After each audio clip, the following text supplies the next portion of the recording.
அப்போ இந்த சீசனோட பலியாடு மிஸ்டர் ரோசன் ஏ நீங்க தானா பலியாடு? அது எப்படி 2வது வீக்கா 3வது வீக்கா 4வது வீக்கா ஆரம்பிக்க போறீங்க? காதல் நாடகம். சரி, யாருப்பா உங்களுக்கு ஜோடியா செலக்ட் பண்ணியிருக்கீங்க? நம்ம பலூன் அக்காவா இல்லை வேற யாராவது அக்காக்கள் வர்றாங்களா? எத்தனை சீசன் வந்தாலும் இந்த லவ் பண்ணவங்க உருப்பிட்டதா சரித்திரமே இல்லை. வெளியில் வரைக்குள்ள நல்ல வாய்ப்புகளும் இல்லை. ரவீனா அவர்கள் இப்போ எங்கே இருக்காங்கன்னே தெரியல. ஸோ ஈவன் அவ்வளோ ஃபேமஸாக இருந்து மில்லியன் கணக்கில் ஃபாலோவர்ஸ் இருந்தும் அந்த லவ் அந்த ஒரு கான்செப்டில் போகாமல் இருந்திருந்தா பிரதீபா நாங்கள் எதிராக அவங்க அப்படி சொல்லியிருக்க மாட்டாங்க. இந்த ரெண்டுமே அவங்களோட கதையை முடிச்சுட்டு அதுக்கப்புறம் போன சீசனில் எனக்கு தெரிஞ்சு பெருசாக அந்த லவ்ன்றது இல்லை. தர்ஷிகாலாம் ஏதோ ட்ரை பண்ணாங்க ஒரு பெரிய ராமான்னு விஷால் மேலே பழிய போடுறதுக்கு. கடைசியில் அந்த அம்மாவும் இப்போ தேட வேண்டியதாக இருக்குது எங்கே அப்படின்னு. ஸோ இப்போ அந்த லவ் கான்செப்டை நம்பி போனவங்க உருப்பிட்டதா சரித்திரமே எல்லாம் இப்போ தெரிஞ்சும் ஏன்பா போறீங்க? அதுவும் சொல்லி வச்ச மாதிரியே வேணும்னு எழுதி வச்சுக்கொள்ளுங்க மக்களே. 2வது வீக்கு 3வது வீக்கு நம்ம ரோசன் அண்ணன் அவர் இன்னொரு அக்கா கூட அப்படியே ஒரு பிஜிஎம் ஒன்று வரும், லவ் பிஜிஎம் ஒன்று வரும். இல்லை ஏமாறுறவன் இருக்கிற வரைக்கும் ஏமாத்துறவன் இருந்து கொண்டு தான் இருப்பான். மாநாடுன்ற பேரில் பல பேர் அழிச்சு கொண்டு தான் இருப்பான். ஸோ ஓகே மக்களே, இந்த வீடியோவில் நம்ம பிக் பாஸ் தமிழ் சீசன் 9ஓட உள்ளுக்குள்ள போன போட்டியாளர்கள், அதாவது இன்று பர்ஃபார்மன்ஸ் ஷூட்டிங் நடந்திருக்கு.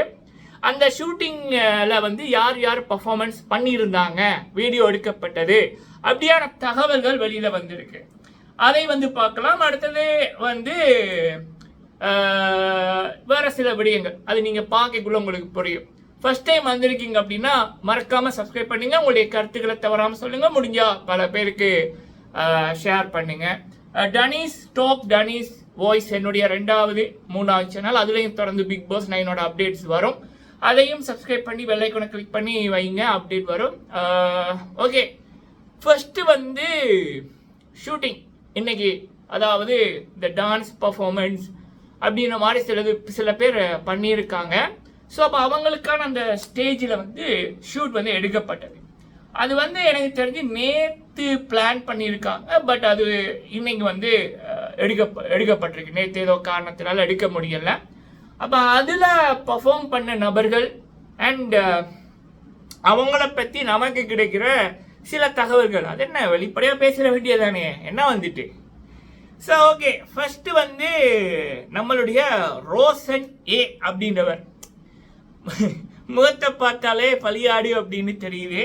அது என்ன மாதிரி பலியாடு அப்படின்னா தெரியல. நிக்ஷன் மாதிரியா இல்லை அப்படின்னா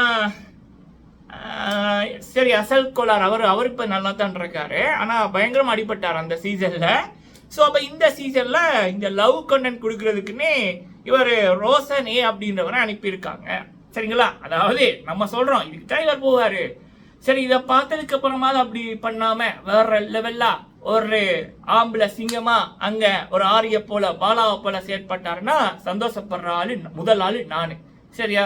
ஸோ ஆனால் 3வது 2வது வீக்கே லவ்க்கு தான் போகிறாரு.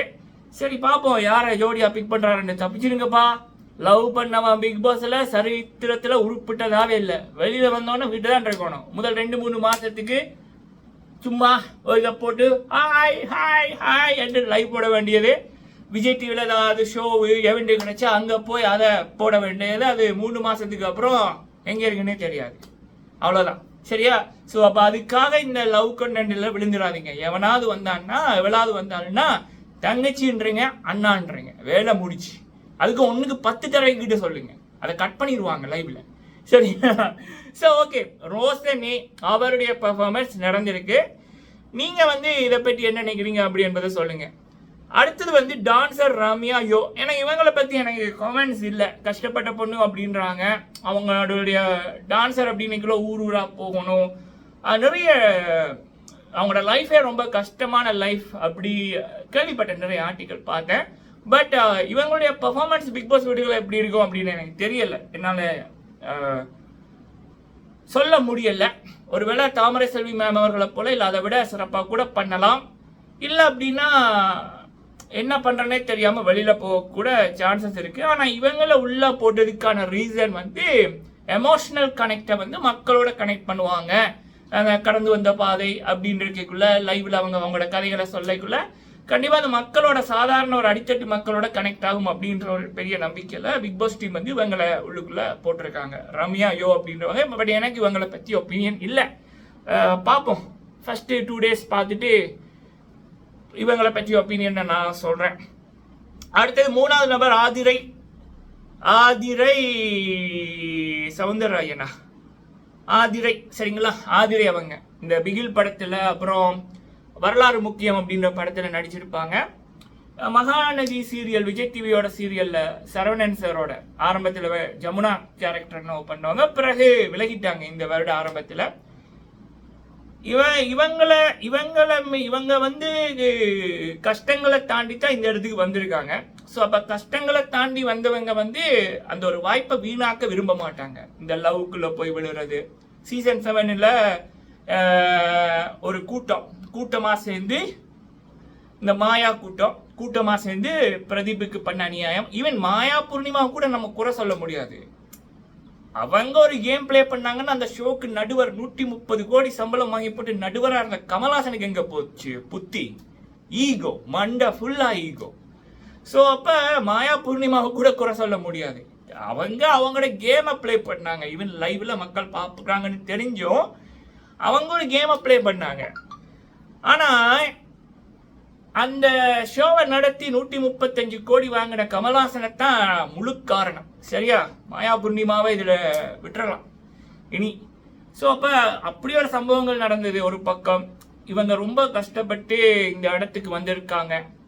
அப்படி இருக்கக்குள்ள கண்டிப்பா இந்த வாய்ப்பை சரியா பயன்படுத்துவாங்க அப்படின்னு நம்புறேன். ஈவன் இன்னொரு இந்த லவ்ல அந்த கான்செப்ட்ல விடாம ஃபயரான ஒரு கண்டென்ட் பண்ணாங்க அப்படின்னா, அந்த ஒரு அதிரடியா பண்ணாங்கன்னா கண்டிப்பா இவங்களை மக்கள் கொண்டாடுவாங்க அப்படின்றது என்னுடைய ஒரு எதிர்பார்ப்பு. சரிங்களா. அடுத்தது வந்து பாத்தீங்கன்னா பிரவீன் காந்த், இந்த டைரக்டர் அப்படின்றாங்க. டைரக்டரு அப்புறம் விஜய்க்கு ஆதரவா இப்ப ரீசன்ட்ல பேசிட்டு வராரு. அதனாலேயே நமக்கு ஃபர்ஸ்ட் வீக்கே இவர் வெளியில போனா நல்லது அப்படின்னு எனக்கு தோணுது. சரியா, ஃபர்ஸ்ட் வீக் இல்ல செகண்ட் வீக்கு. உள்ளுக்குள்ள இருந்து ஒண்ணுமே பண்ண போறது இல்லை.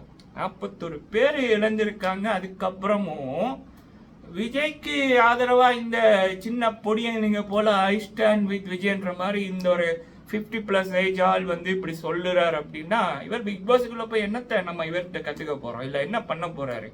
எவ்வளவு சீக்கிரம் அனுப்ப முடியுமோ அவ்வளவு சீக்கிரம் அனுப்பி விட்டுருவோம். ஈவன் அந்த ஒரு பிரவீன் காந்த் டைரக்டர்ன்றாங்க. அவரா இருந்தா அவரெல்லாம் ஃபர்ஸ்டே போக வேண்டிய ஆளு வெளியில.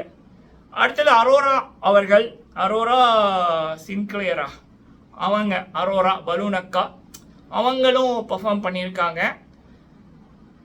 பயங்கரமான புகழ்ச்சியல் சோசியல் மீடியாவில் இவங்களுக்கு நடக்குது. ஆல்ரெடியே எல்லா செட்டப்பும் பயங்கரமாக பண்ணிட்டாங்க. அது தப்பில்லை, அதில் தப்பில்லை. நம்மளை ஃபர்ஸ்ட் நம்ம பாராட்டணும் இல்லை? அப்போதானே அடுத்தவனுக்கு பார்ப்பானுங்க, என்ன சட்டம் கேட்குதுன்னு திரும்பி பார்ப்பாங்க.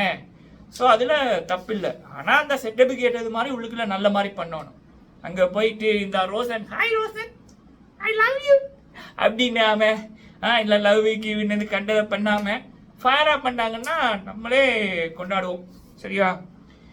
இந்த நேரத்துக்கு உள்ளுக்குள்ள ஏதாவது தனிமைப்படுத்தியிருப்பாங்களோ இல்லை வெளியில இருப்பாங்களா? வெளியில இருந்தா பாருங்க, இல்லை தெரிஞ்சவங்க உங்களுக்கு ஷேர் பண்ணுங்க. நாளைக்கு காலையில் என்னவோ போயிடணும்னு கேள்விப்பட்டேன். சரிங்களா. ஈவினிங் தான் ஷூட் இருக்கு, வீட்டுக்குள்ள போறது காலையில் போயிடணும். பட் இப்போ அந்த ஃபோன் எல்லாம் வாங்கி வச்சிருப்பாங்களா அப்படின்னு எனக்கு தெரியல, ஷுவரா தெரியல. அந்த ஒரு நண்பர் கால் எடுக்கல.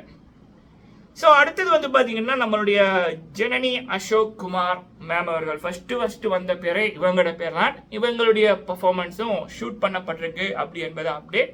எனக்கு இவங்க வாரது ஹாப்பி தான். சரிங்களா. C deserve it. ரொம்ப ஸ்ட்ரகிள்களை தாண்டி தான் இந்த இடத்துக்கு வந்திருக்காங்க.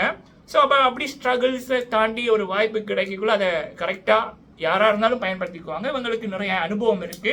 ஸோ அந்த அனுபவங்கள் இவங்களுக்கு ஒரு ஆயுதமாக இந்த பிக் பாஸ் மேடல் அமையும் அப்படின்னு நான் நம்புறேன். சரிங்களா.